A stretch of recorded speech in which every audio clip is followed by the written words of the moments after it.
25வது கணக்கு limit x tends to 0 e power x minus e power minus X by sine X. இதனுடைய value வந்து கண்டுபிடிக்க சொல்கிறாங்க சாமி.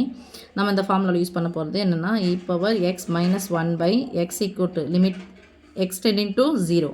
அதனுடைய வேல்யூ அது 1. ஆனால் இங்கே பார்த்தா e பவர் எக்ஸ் இருக்குது, மைனஸ் 1 இங்கே கிடையாது. அதனால் என்ன பண்ண போகிறேன், limit X tends to 0 e power X எனக்கு மைனஸ் 1 வந்து மைனஸ் பண்ணால் 1 என்ன பண்ணணும், ப்ளஸ் பண்ணணும், minus E power minus X by sine X. Okay, that is equal to limit X tends to 0 E power X minus 1. இங்கேயும் பார்த்தோம்னா இ power X தான் இருக்குது, ஆனால் இ பவர் மைனஸ் எக்ஸ் இருக்குது. ஆனால் என்ன வேணும், அதுக்கு ப்ளஸில் வேணும்.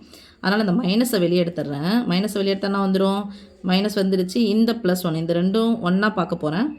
ப்ளஸ்னால் 2 மைனஸ் இருக்குதுன்னு அர்த்தம். ஒரு மைனஸ் வெளியே எடுத்துகிற அப்போ மைனஸ் 1 வரும். மைனஸ் 1 இந்த பக்கம் போட்டுக்கிறேன். இ பவர் மைனஸ் எக்ஸ். இந்த மைனஸ் நினச்சிக்காதீங்க சாமி, இந்த மைனஸ் தான் நான் வெளியே எடுத்திருக்கேன். அப்போ நான் இருக்கும் ப்ளஸ், முன்னாடி குறி போடலாம் ப்ளஸ் இருக்குது அர்த்தம், by sine X. Okay, that is equal to limit X tends to 0. எனக்கு என்ன வேணும், பை எக்ஸ் வேணும் சாமி.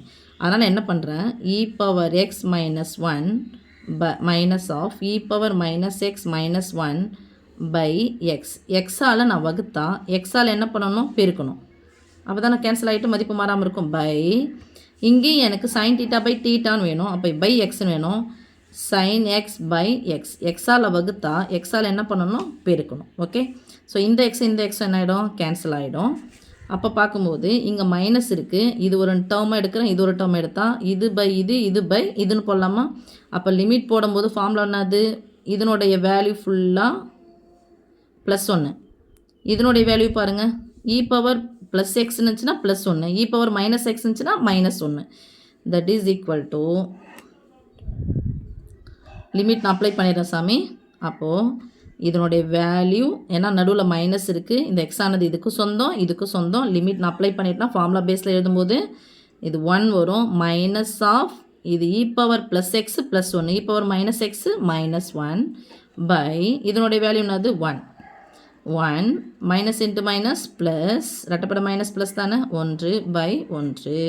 1 சேர்த்தா 2 பை 1. எந்த ஒரு எண்ணையும் 1ஆல் வகுத்தா அதே எண் தான் கிடைக்கும். அப்போ 2 by 1 equal to 2. This is the final answer.